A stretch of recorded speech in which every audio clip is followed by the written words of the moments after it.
In Venezuela, over 5,000 people have died. Another nearly 17,000 have been injured after a set of 2 earthquakes hit the country just a few weeks ago.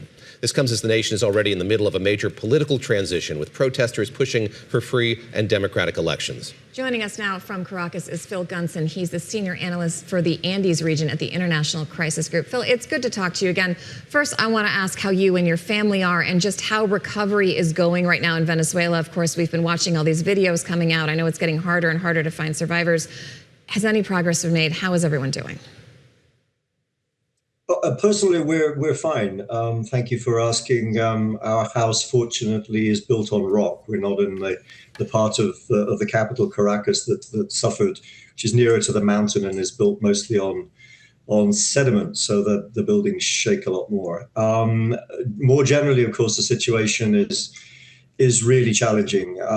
As you mentioned, the official death toll is now around 5,000, but at least that many people must still be under the rubble. And it's very, very challenging because, of course, these are high-rise buildings that basically collapsed, one floor on top of another. So extracting the bodies is a really challenging task. And the recovery, of course, will be an even greater challenge.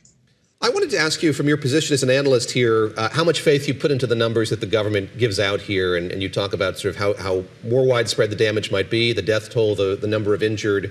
What is the kind of non-governmental sense of how widespread and difficult the damage has been? Yeah, I don't really think the government has much motivation for manipulating the figures. This is, of course, a government that has us well used to concealment of statistics, distortion of statistics. But in this particular case, I don't think they want to minimize the disaster. If anything, they need the help and they need to stress just how bad this is. To give you some kind of a more objective figure, perhaps, the UN ordered 10,000 body bags and made it clear that was perhaps roughly the kind of final death toll that they were anticipating. The damage is mostly concentrated in the small coastal state of La Guaira, which is just north of Caracas, on the Caribbean. Buildings did come down in Caracas. There were some deaths and a lot of injuries and property damage in Caracas, but it's mainly down there on the coast that the true disaster happened. How much international aid are you seeing? I know the U.S. sent a couple of those task force teams that are usually deployed, but a lot of that usually comes through USAID, which we know is currently defunct. I'm wondering what you saw, given the unclear status of the Venezuelan government, who helped and is more needed? Well, the first few days were really terrible. I think everybody coincides in saying that the initial response, 48 to 72 hours, which of course is the crucial period for getting people out alive, there really was next to no government presence on the ground in the particularly hard-hit area. And when it did appear, it was totally inadequate. Lack of heavy equipment, the rescue crews from civil defense and the firefighters really had no equipment. Even basic stuff like uniforms and boots, they were lacking. And the uniform security services are accused of basically having stood around, if anything, stood in the way of rescue efforts. There was a large international response. Now, of course, we're into the recovery phase and search and rescue is really over.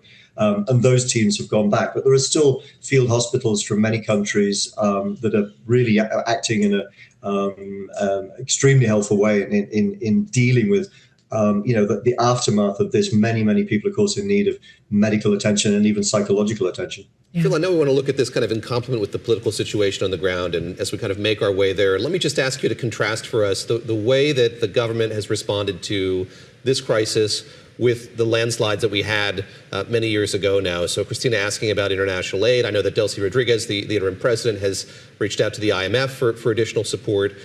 Contrast just the level of kind of international aid and outreach she has been able to at least ask for, try to tap this time around versus then, as we've seen the country going through this strange and novel political transition of a sort.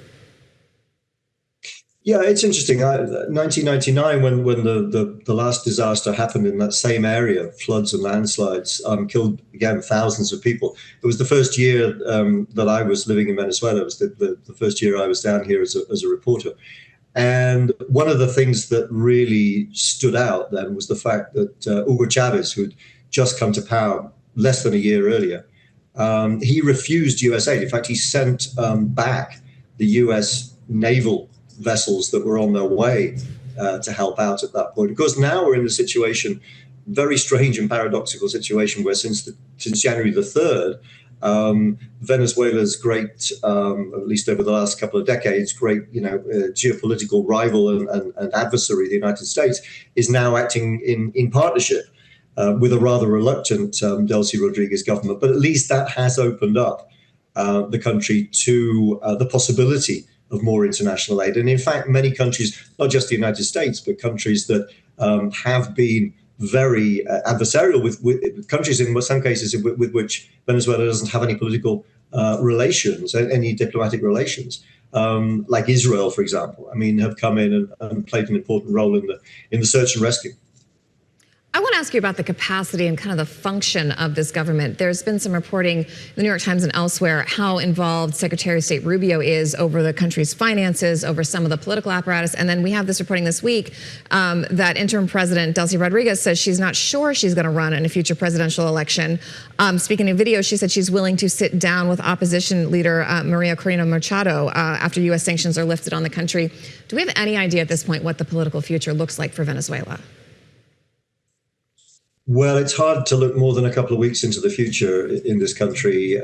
Anything can happen. But what we do have right now is an announcement that on the 1st of August, there will be talks beginning between a delegation led by Jorge Rodriguez, the interim president's brother, who heads the National Assembly and has always been, in recent years, the main negotiator for Venezuela, and an opposition delegation. Now, the curious thing is that opposition delegation is not representing Maria Corina Machado, who's clearly the opposition leader. She's outside the country, of course, still. And the US has been very reluctant to have her come back. This opposition delegation is led by a former legislator called Dinora Figuera, in the name of something called the 2015 National Assembly. Back then, there was a parliament in Venezuela that was dominated by the opposition. And the remnants of that, which really don't amount to more than about 20 people, have been the recipients in the recent past, since the Guaido experiment ended with the interim government there, of US recognition to some extent that they're the last democratically elected body.